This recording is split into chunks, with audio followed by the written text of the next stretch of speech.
Experience the pain. Experience the rejection. Experience the hard times. That's how you grow. That's how you develop yourself. That's how you begin to appreciate what you get. When you're working on a dream, at some point in time, a transition takes place. And the transition is what you are becoming in pursuit of the dream. Because even if you don't get the dream, you become such a strong and powerful person. It will so change your life, you can look at something else and say, well, I think I'll go do this then. Because you have now developed yourself in such confidence and such competence in how to deal in the arena of life that you can move into another area and not miss a beat. Once you begin to discover who you are, then you really realize how you have been given authority and dominion over everything on the face of the earth, including all the dimensions of your life. But you can only do that through the struggle of life. And most people avoid the struggle. Most people go through life avoiding pain. And when you go through life like that, something in you dies. Something in you that you never activate is lying dormant in there, that you never get a chance to call on because you have not challenged yourself. Somebody said, the land of familiarity belongs to the dead. That most people like to feel like they're a king in the area of their comfort zone. They only want to do those things that they know how to do well. Osborne said, unless you attempt to do something beyond that which you've already mastered, you will never grow. So if you want to begin to grow, you've got to put something out here that you can't reach easily, that has got to make you stretch, got to make you jump for it, got to make you get back a little bit and dig in so that you can take a leap for it. And maybe you jump up there and you miss it and you skin your knees and you come back again and you bust your lip next time. But you keep on, and through that process, you learn how to leap higher. You start challenging yourself to dig deeper, and then you discover some things about you that you don't know right now. Some talents that you have in you that you didn't know that you can do. I started out just talking to kids, and now I'm speaking at corporations. Now I'm traveling. I didn't know I can do this, but had I not given myself a chance, and I'm saying to you, give yourself a chance. Here's something else. If you want to begin to make your stuff happen for you, I think that it's very important that you start trusting yourself. Listen to yourself. Listen to that still small voice within you. Don't try and make everything logical.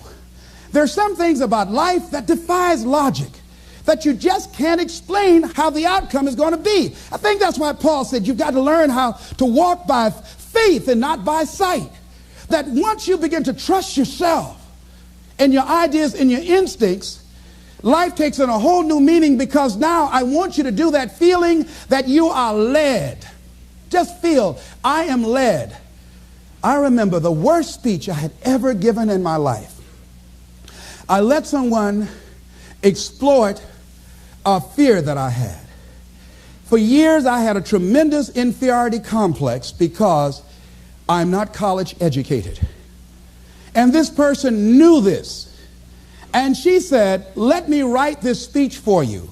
You're going to speak at Ohio State University. Those people are very educated there.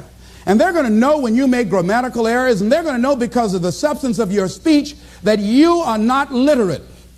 I care about you. And I don't want you to embarrass yourself. So this person proceeded to write a speech for me. I had a speech in my mind.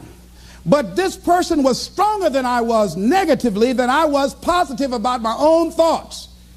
And I gave my power away. With my permission, I allowed this person to guide me to do something that I really didn't want to do. But I didn't feel enough inner strength and conviction about my skills as a speaker and the message that I had to bring to stick by my guns. And I got up there at the Ohio Union, and I read this straight speech and did not move and did not take my eyes off the page because I'm not accustomed to reading. And after I finished, some people gave me a standing ovation because I read it extremely well, and I was very tense and I was very nervous. But Boo was with me, and we've been together since second grade. And I didn't want to go on the side of the room where he was. I saw the look in his eyes. And another friend of mine by the name of Mike Williams, and I knew what they were going to say. And they had the look on their face like, what happened to you? And so I didn't go over there. I went over here where I could get some compliments. And these people were saying, you were very good. Oh, thank you very much. I wanted to be fortified before I got this whipping. So finally we were going to the car, and we got in the car, and Boo was trying to be as tactful as he could. And then he just said, that was the worst speech you have ever given. I said, oh, Boo, I know. Why did you read the speech? What happened to your spontaneity? You've always been an extemporaneous speaker. Les, why did you do that when she told me that they wouldn't accept what I said? Les, let them take you as you are. I gave my power away.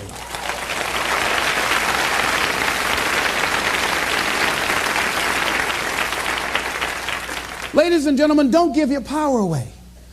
You don't need anybody to approve your dream. It was given to you. If they can't see it, it's because it wasn't given to them. It was given to you. Hold it, nourish it, cultivate it, work on it. It's yours. It's your baby. Work on it until it comes into fruition. I gave away my power, and I said, I'm not going to do that no more. If you've ever given away your power, repeat after me, please. I'm not going to do that no more. Isn't that something good to say? No. All right? Here's something else for those who make it today. Do what you know is right.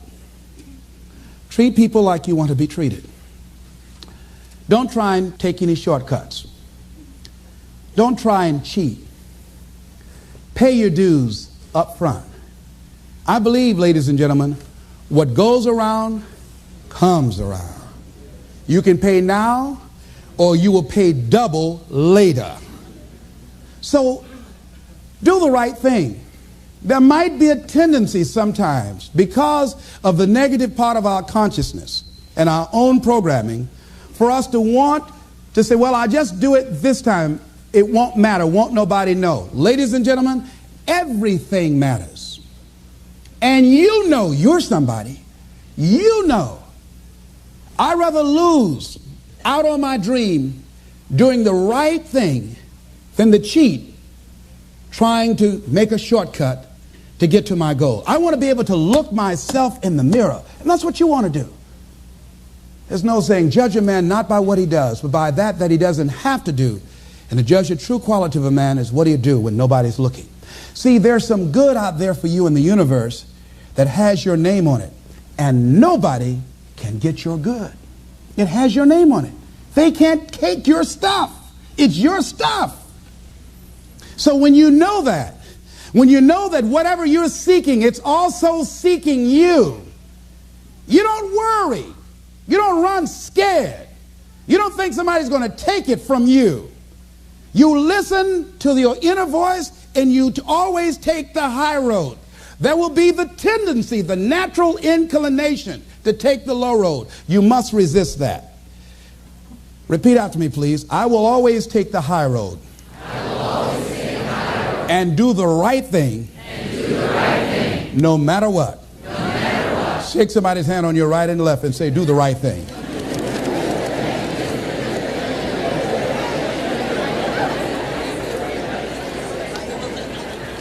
Here's something else I encourage you to do if you want to make it today. Keep your agreements. Keep your agreements that you make. And establish a network of people who will also do that. Establish a network of people in your life that you can count on, that will be there for you when you need them, and you be there for them. And test them sometimes. Find out how many flaky people you've got in your life. Ask them to meet you someplace and say, this is very important for me. Will you be there for me? I need you. And whoever shows up, write their name down. Those that don't show up, draw a line through their name. And when they call you, make sure you're not available for them. Are you busy? No. I just choose not to deal with you in this way. Get all the flaky people out of your life.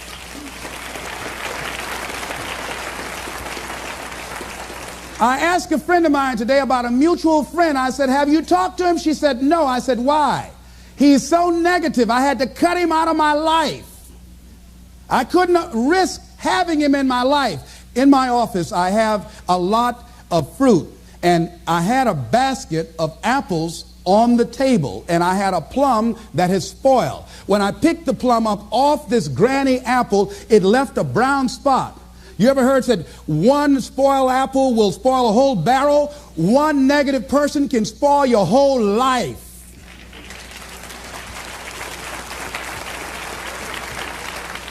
Leave the flakes alone. People that are seriously not serious. And if you're surrounded by flakes, that tells you who you are. Because like attracts like. Hello? I know you don't like that. I bet you won't applaud that one.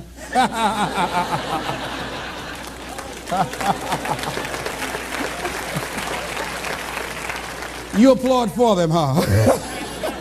Here's the other thing is you're working on your dream. A lot of people have been calling me saying, hey, man, I read about you in Ebony. Boy, you're lucky. Ladies and gentlemen, let me tell you something. Here's something else.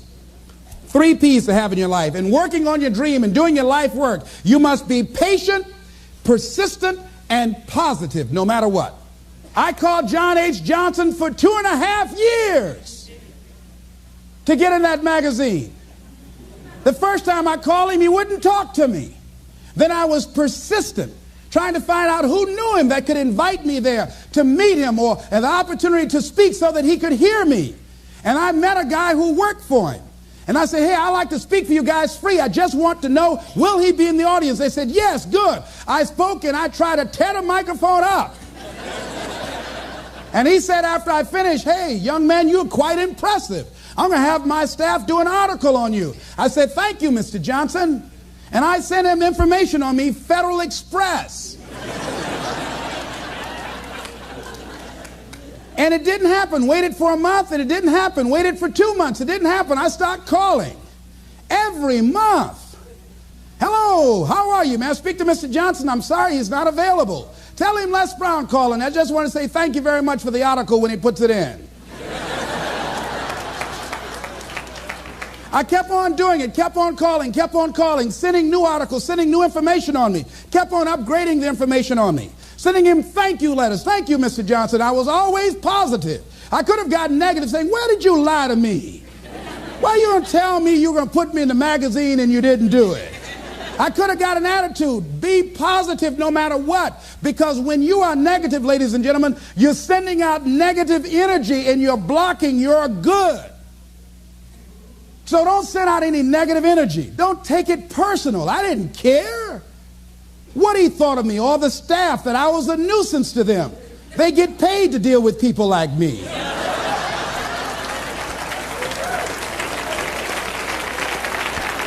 I wanted to be in that magazine. They got a subscription of 1.7 million people. Ask me, do I care what they think about me?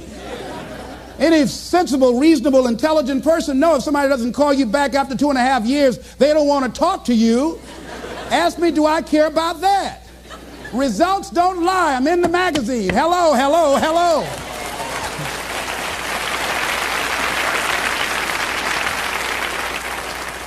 See, a lot of people have an idea or a dream and they give up on it. No, don't do that. Work your dream until it gets hot. See, most things don't happen as soon as we think they should happen. The messenger of misery might drop in on you and say hello. Murphy's Law might come by and thump you on the head. Any number of things can happen to interrupt your flow. It's okay. Don't take it personal. Just acknowledge what's going on. It's called life. And keep on working on your dream. Continue to keep on knocking, because this is your life. This is what you love. This is your passion. Step back. Don't judge it. If you judge it, judge not yet, lest ye be judged. Why? Because when you judge it, you invest emotion in it, and that emotion could be anger, and guess what? That hurts you. That doesn't hurt anybody else. One doctor said, the man who angereth me killeth me. And then he allowed someone to egg him into an argument on the floor of the National Medical Convention and suffered a massive heart attack. When you're in a state of anger, you have so much acid in your blood, if they withdrew some blood from you and inserted it into a pig, it would die from the acid. So what do you want to take yourself out early for by internalizing things? Shakespeare said, nothing is neither good nor bad, but thinking makes it so. So judge not according to appearances, but right judgment. and feel that everything is going to work out for you because you're patient, you're persistent, and you're going to be positive no matter what. Don't allow other things or people or circumstances to determine what your reaction is going to be. I was out to dinner with some people, and we had a waitress that was quite discourteous and rude. And the people around me took an attitude about it. I learned how to observe life. I think that in order to overcome life, you've got to learn how to observe it. Just stand back and watch what's going on and choose not to buy into it. I said, "Excuse me, ma'am." I said, "Do you know what TIP stands for?" She said, "No." I said, "TIP stands for to ensure promptness. We've been sitting here a long time. I want to give you $5 up front to ensure a prompt meal. Would you assist me?" She gave me the biggest smile and said, "Oh, of course I will." And I said, "By the way, I'm not with these people. I'm going to be sitting at another table. Please put my meal over there. Serve them by themselves." See, I don't want to make anybody angry who goes behind closed doors to prepare my food. Oh, no. I got my food. If I told them, I said, "If I were you, I wouldn't eat that." "Where's the manager? I want to see him." She said, "I'll get him just a minute." I know what she did to their food. Oh, no. I said, "Eat that at your own risk. I don't even want y'all driving me home. I'll get your cab." No. I don't know when that's going to take effect on you.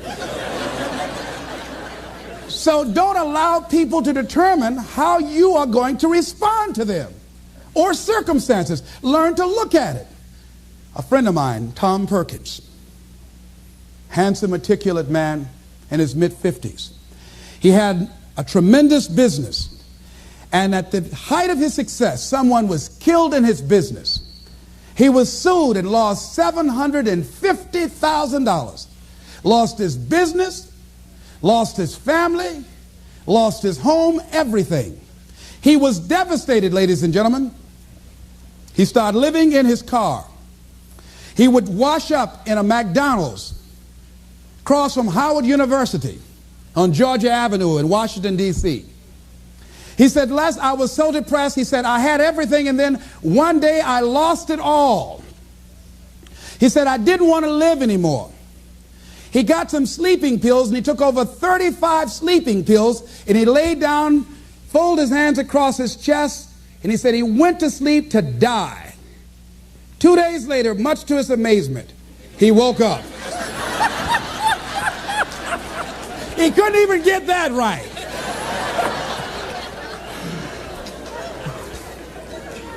I said, "What happened then, Tom?"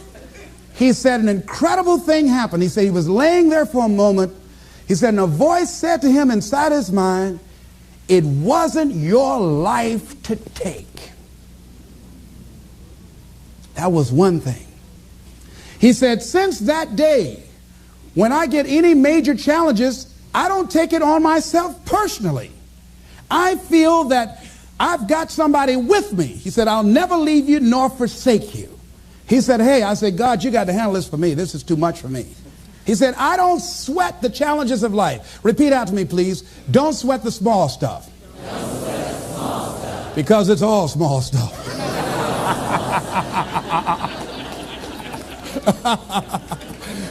See, whatever you're worried about, if someone call you right now and say, "Listen, you got 2 days to live," I'm telling you, you won't be worried about your bills, ladies and gentlemen. You won't be worried about whether or not somebody loves you or cheating on you because you're about to check out. Okay? So put things in perspective. Here's something else Tommy said that I think is important. He said that the voice also said to him, "If you change your ways, I'll give you far more than you ever lost." Look at your life right now. If you want to keep on getting what you're getting, keep on doing what you're doing. You've got to be willing to change your ways. Your life is working. If you don't like what you have produced, you're a director, you are the star, you wrote this script. You produced this, whatever it is. If it's a hit, you produced it. If it's a flop, you produced it.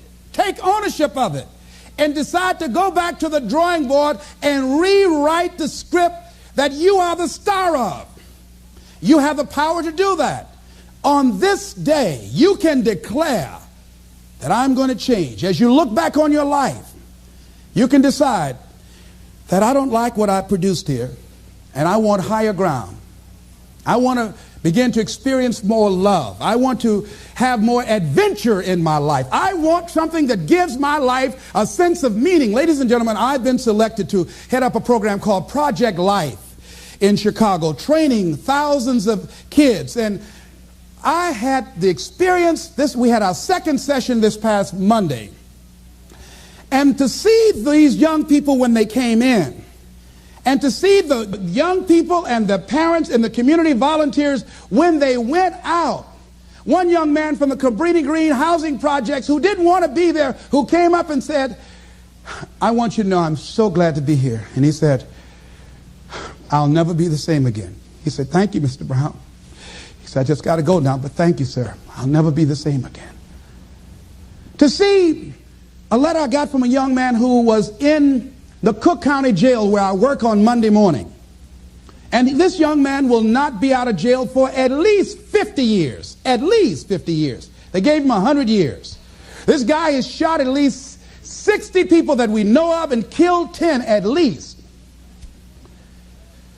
And this letter he wrote, he said, since listening to your tapes, he said, I have not changed, but I feel a different person in me.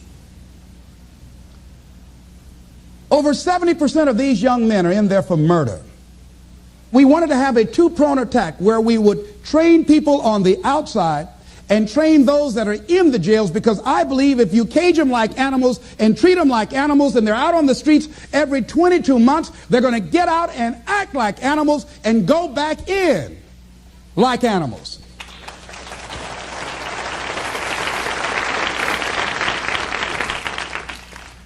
So we said, let's take an approach. This gives me my life. This might be insane. But I felt so good. I believe, ladies and gentlemen, if we can accept the possibility of that this is the decade of consciousness. That's what I believe that this is. The decade of consciousness, if you please.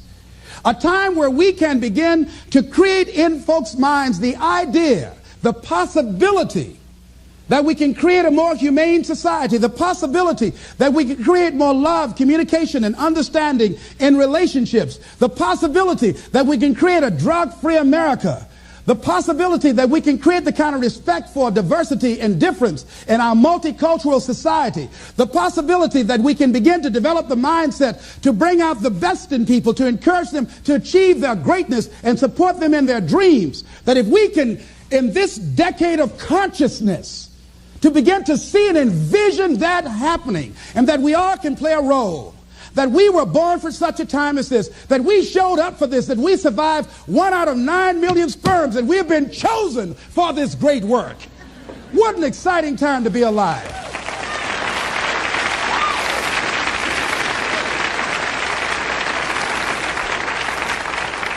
Here's something else to recognize. Wherever you are on the ladder of life, and I was reading in Dr. Norman Vincent Peale's latest book called The Power of Positive Living, which I think is his greatest work. And he has something in there, a section called Comeback Power. Wherever you are in life, ladies and gentlemen, you've got comeback power. I don't care how low you are. I don't care what you have done. I don't care what you have experienced. I don't care how devastated your life might appear to be, the shambles it might be in. There's a power in you that can enable you to be stronger and better than anything that's out here. One man who came to the training, he was not a kid. And I knew he had a drinking problem. And he was looking at me, and I could smell alcohol on him. I said, excuse me, come here, come here, come here. He said, what is it? I said, let me tell you something. I want you to know you've got something in you that's stronger than that poison you're putting in your body. Do you understand me? And he was looking, he was backing up. He said, no. He said, I don't know, man. I said, it is. I said, that's why you're here. Something drew you here. And that which caused you to come, you said you want some help. And you need to be around some people that can help you get in touch with your power, because you know that your life deserves this. See, I think that the reason that we abuse ourselves with drugs and alcohol is that we're trying to numb something in us that's aching us, that's urging us, that's nagging us to do something bigger and better. It can't be because it tastes so good. It can't be because crack feels so good or cocaine. Is not that simple. That when we are deluding ourselves or polluting our minds, it numbs us where we don't have to face reality. Because we don't know what we've got going for us. See, once you discover who you are, the truth of knowing who you are will set you free from ever wanting alcohol, from ever wanting any kind of drug that's going to destroy who you are. Once you begin to know who you are, it will set you free from believing, I can't see myself doing any better. Once you discover this power, the perfect essence of who you are, that's in all of us, that's permeating our being, that enable us to be the directors of our lives, that you truly can live a healthy, happy, prosperous life, and that you can make it in what are called the worst of times. I think it was Robert Schuller said, tough times never last, but tough people do. And you are tough. You're made of some special stuff. There was nobody here before you. You brought something here that was not here before you showed up. Guess what? Nobody's going to do your work for you. Nobody's going to write your book for you. Nobody's going to open your boutique. That has been given to you to do. Nobody can help those people you want to help. They will only respond to your voice. You were sent here to speak a word that will wake them up. As sure as the word was spoken 2,000 years ago, Lazarus, come forth. You will speak that word and ignite and bring to life many who have entombed themselves in fear and mediocrity and a limited vision and low self-esteem. So as you leave, I hope that you challenge yourself to begin to look within, knowing that you have comeback power, knowing that you came and brought something here that was not here before you came. And whatever that dream is, whatever that great work is, don't let anybody take it from you. Fight for it. I like Mark Hughes of Herbalife. When the FDA attacked them like they did Cambridge, they died.